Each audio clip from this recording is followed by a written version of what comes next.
কুরুক্ষেত্রের যুদ্ধটা যখন দুদিন বাকি, ঠিক সেই সময় বাবা যুধিষ্ঠির গিয়েছে তার জেঠিমার কাছে। ও বাবা, জেঠিমাটাকে, হ্যাঁ, যার 100টা ছেলে আছে গান্ধারী, গান্ধারীর সম্মুখে গিয়ে দাঁড়িয়েছে, বড় মা, আমি তোমার যুধিষ্ঠির, আমি তোমার কাছে এসেছি একটু আশীর্বাদ চাইতে। ও বড় মা, আমাকে একটু আশীর্বাদ করবে বড় মা। কেন এসেছিস? দূর হইতে আমার চোখের সামনে থেকে। সবাই জানে তোরা আমার শত্রু, আর আমিও তোদের শত্রু। তাহলে কেন এসেছিস আমার কাছে? আমার 100টা ছেলের সঙ্গে তোদের 5 ভাইয়ের যুদ্ধ হবে, তাহলে তোরা আমার শত্রু নস? বড় মা, তুমি আমাকে শত্রু বলে তাড়িয়ে দিচ্ছ, কিন্তু তুমি আমাকে শত্রু ভাবলে আমি তোমার শত্রু ভাবি না। কেন জানো? কারণ তুমি যে আমার বড় মা। জানো বড় মা,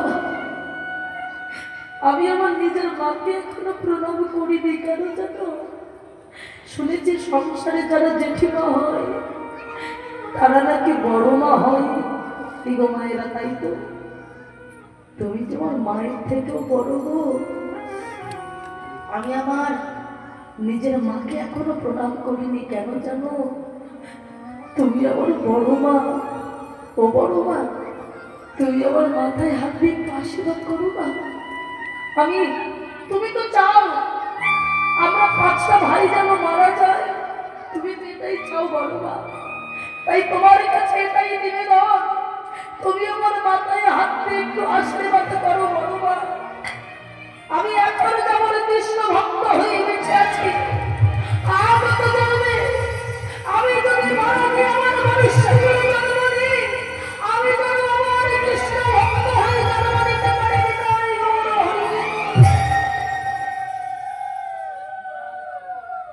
বলেন তো মায়েরা, তার কি আর রাগ থাকে বাবা?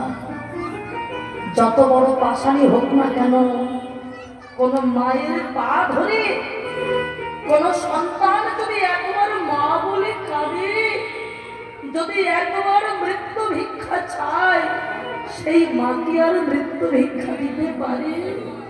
হ্যাঁ গো মায়েরা, মা শব্দটা খুব ছোট, কিন্তু এর মহিমাটা যে অনেক বড় বাবা।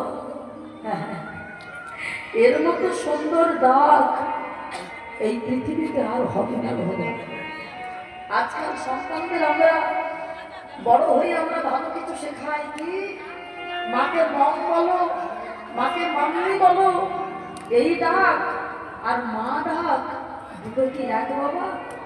মায়ের মতো সুন্দর এই পৃথিবীতে আর কোনো ডাক নেই বাবা।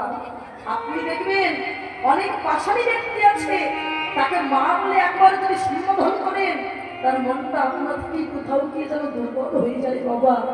মা শব্দটা ছোট হলেও মহিমাটা অনেক। গান্ধারীর মনটা গলে গেল। গান্ধারী তাড়াতাড়ি করে যুধিষ্ঠিরকে বুকের ভিতরে জড়িয়ে ধরেছে। ও বাবা, আমি তোকে শত্রু বলে দূর দূর করে তাড়িয়ে দিতে চাইছি, আর তুই কিনা আমার আমার পায়ে হাত দিয়ে আমার কাছে মৃত্যু ভিক্ষা চাইলি, আমাকে বড় মা বলে ডাকলি। ও বাবা, আমি তোর বড় মা হয়ে আমি তোর মাথায় হাত দিয়ে আশীর্বাদ করছি, এই যুদ্ধে তোর মৃত্যু হবে না। এই যুদ্ধের পরিণতি কি হবে জানিস? এই যুদ্ধের পরিণতি হবে ধর্মবন্ধের হবে জয়, অধর্মের হবে নিশ্চিত পরাজয়। ধর্মের হবে জয়, অধর্মের হবে নিশ্চিত পরাজয়।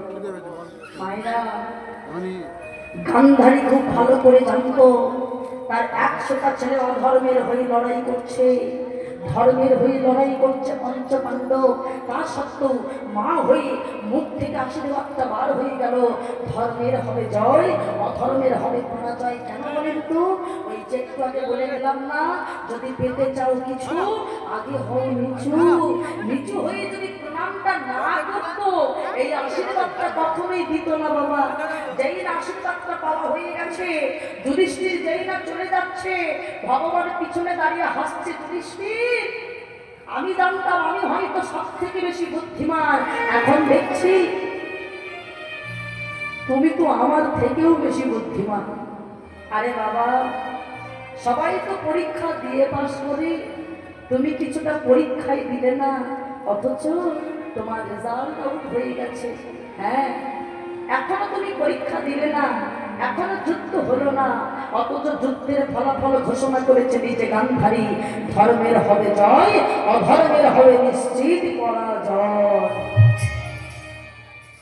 আমরা হলাম সনাতন ধর্মের মানুষ বাবা, আমাদের ধর্মকে রক্ষা করতে গেলে আমাদেরও কর্ম করতে হবে। আমরা অন্যগত প্রাণ পেয়েছি, কর্ম না করে চলবে না। তাই হাতে করো কাম, মুখে করো নাম। মুখে আর কথা বলো না, হাতে কর্ম করো, নিজের কর্ম করো, কিন্তু মুখে যেন নামটা কখনো বন্ধ না হয়। সবাই মিলে গাইবো বাবা, কত চলিতে বলিতে তোমরা গাহো গাহো কৃষ্ণের নাম, মধুর নাম, হরি নাম।